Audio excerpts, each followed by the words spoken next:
John Van Ostrand was the chaplain at Yale University, and from time to time would come to preach for us while we were in seminary at Emory University in Atlanta.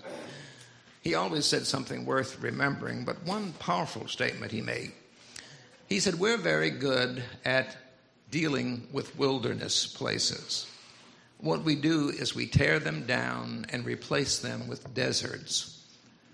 After it was over and done, I said to him, what in the world did you mean by that? And he said, that's your responsibility, son. You need to work it out. I got to thinking about the fact that we did some service projects on the south side of Atlanta, and it was for the very poor people. And there were a group of classic old homes that had really been run down by years of neglect and misuse and all. And so they came in there with bulldozers, and they cleared the entire area. They pushed down and took away all of those old classic homes, and they built a project there. And the project was exactly like projects. We can be very thankful for them, for people who have no place to live. But one of the ladies said to me, we lived in a wilderness, but now we live in a desert. Interesting. John the Baptist came with a word of preparation. That's what Advent is all about. Preparation. But it's a word of preparation that calls us to specifics, and I like that. It's always important that our faith exists and can be checked out.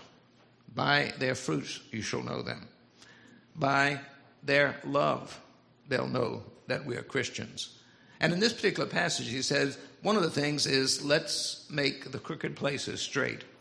Boy, don't we live in a world with a lot of crooked places. The crooked paths, the crooked roads, make them smooth. I have a neighbor just 4 houses down from where we live, and he called and called to try to get the pothole fixed out in front of his house. And the pothole only grew larger. It did what potholes do. And incidentally, that'll preach. You all take that somewhere and go for it. But so anyway, one day when we got up, he was out there mixing some cement in his wheelbarrow, and he filled in that pothole. And he said, somebody told me you're not supposed to fill these potholes with cement. He said, but I made this rough place smooth. And I thought to myself, Lord, that'll preach. You know, that's right out of the book. We don't always do things right. Personally, sometimes we fall short and our lives become distorted and we take crooked paths. Paths that are destructive instead of paths that are health-bringing and life-affirming. I talked just last week with one of the young men at the Harbor House that said, you know, I have spent my life without any result. And we were talking in a little small group, and I said, what do you mean by that? He said, this addiction has taken all my money, all my energy, all my time, all my purpose, and what have I to show for it? Absolutely nothing. One of the other guys said, how long have you been sober? And he said, 3 weeks. And he said, how long do you intend to stay sober? This is big. And he said, only 1 day at a time. But God willing, 1 day at a time. That is a crooked road being made straight. And sometimes as groups we don't do things right either. We want to love one another here at Wells, and we believe that's important. But sometimes somebody gets left out. Or sometimes somebody gets hurt. Or sometimes I've even heard, God help us, that some of us have said unkind things about others in our midst. That's pretty grievous crookedness. That's pretty sad sin. And it's not becoming of the people of God. And it sure as heck not becoming of the people of Wells Church. We have a nation. We have a world that's broken. Somebody's got to address it, and everybody thinks nothing can be done. But last week someone said, you don't defeat violence with violence. You defeat violence with something stronger. And this was a person from the Middle East talking on one of the news networks. What you do is you bring an ideology stronger than the ideology that prompts people to killing and to ill will. And I think that's so significant. We have witnesses to that. We have people that are able to bring into hate and ill will a sense of courage and commitment and love. Never will forget when Dr. Perot came to speak to us during the Lenten series, and some of you have heard this. He said, you know, when those Christians were so cruelly killed, I'm not going to go into the details, you know, but before they were executed, did you know this? That every single one of them said, Jesus is Lord. Now, you can smile at that and say, well, they were all killed. But trust me when I tell you that the word of God cannot be executed, cannot be put down, cannot be crushed underfoot, cannot be dismissed, will not be. The crooked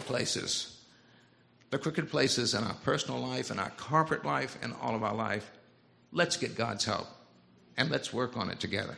We can make it better because we have a redemptive God who keeps on wanting to give us chances to begin all over again.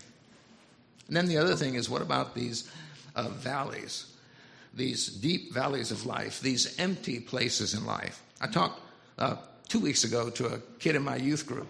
I'm trying to get some of my youth group from Northside Church to go to see Bruce and Trina. And there's one guy named Jim Bicknell. And I said, Jim, I want some of my youth group to go see Bruce and Trina. He said, Keith, you realize I'm 68 years old? I said, I guess it was a while ago when we were there, wasn't it? You know, but you'll always be youth group to me, you know. Anyway, one of the kids in that group named Morris, and wonderful kid, he lives out in Denver now. He got in trouble one year. What he did was he got a firecracker, and it was not a little firecracker. This was a rich family, and they have big firecrackers. I'd never seen them until I saw some of those big Northeast Atlanta firecrackers. And he decided that he would do something with two of them. One of them he would throw into this pond, and the other one he would put in this mailbox. So he threw it into the pond and killed 2 prize ducks that belonged to the judge whose mailbox was blown up. True story. So they said he's going to have to either go into detention or he will have to have some oversee his life, kind of a person to keep him in line for a period of 6 months or more. So I got a chance to move into their house. They invited me. They said, we'll give you room and board if you just come and stay with us and try to help him, you know. And he wasn't a bad kid. I mean, he was a mischievous boy. Anyway, senior night, graduation. Daddy gave him a Mercedes convertible for his graduation gift. They expected him to be in at the break of dawn. He was in at about 10 minutes after 11. The reason I know is we shared a room. And I heard him coming to the hall. And his dad said, son, you're home early. He said, I am so surprised. He said, what's up? And this is what Morris said. He said, Daddy, I'm 18 years old. I've bought everything I want to buy. I've done everything I want to do. I've gone every place I want to go. I want you tonight to give me a reason to keep on living. That was one astonished daddy. I heard that with my own ears. Do you realize that need for significant purpose in a life is what's causing some of the disaster of ISIS today? Do we realize that any of our lives that are empty, that empty valley place, that are not being filled with some other option, are lives that are in danger? It's caution. John is saying, I want to prepare the way for you. I want to open options. I want to let you know it's not over. I want to let you know it's not done. I want to let you to know that God is still God and God's still with us. And I love that last verse. It was not in this reading this week for the lectionary. I just added it about you brood of vipers, you bunch of snakes. I don't know why. As a Cajun, that really speaks to me. I was telling my Sunday school class this morning I had preached a camp meeting, and I baptized 2 Hollywood starlets, and they wanted to be immersed, and so we immersed them, and it was a very touching, very moving experience until afterwards one of my Cajun's uncles came to me, and he said, hey, man, I tell you something. I said, what's that, Uncle Larry? He said, you're real lucky tonight with that baptism stuff. I said, we're real lucky. Why is that? He said, man, that's where them snakes like to swim in that pond. And I said, I thought to myself, I bet you those girls would have shagged Boogie to the north if they had known. I'm not so sure I'd have been quick to baptize them, But you know what the point of all that is? It's not to call people names. It's to say, don't think you've got it made without recognizing the fact that you're expected by God to produce some fruit. He said, you say, well, I'm Abraham's child. I belong to the right group. I come from the right class. I attend the right church. I hold on to the proper doctrine. And he said, be careful about that. He said, let me see you produce the fruits of righteousness. Some of you may have read this, but I've got to close with it. It's so beautiful. Got a text from somebody. Thank you all for doing that. That's what we're about. That said, did you know that dear Lucy is still homebound? Lucy Hansford, that's been a part of our group for a long time, and having a hard time. And I said, no, I didn't. She had fallen, broke several bones. Anyway, she told me and gave me permission to share the story. She said, people had to do everything for me. She said, I'm not just talking about bringing food and stuff. Help me take a shower. Help me take care of my most private needs. And she said, can you imagine what that makes you feel like? She said, especially if you're one of these kinds of people that likes to do for others. And she said, I just felt more and more depressed, more and more frustrated. It was not my physical pain. It was my relational and purpose pain, And she said, so anyway, I went to the doctor's office, my appointment, wheelchair and all, somebody had taken me.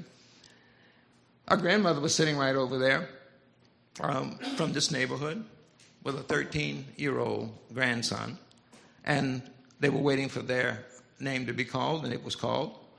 And the little grandson went up to do the preliminaries, and he was talking to the clerk and so forth. And he came back and said, Grandma, we can't see the doctor. And the grandmother said, we can't. Why not? And the grandson said, because you have to have the $20 copay. And the grandmother just dropped her head and said, well, maybe we can call and get your mother to get off work, and maybe she can get a ride.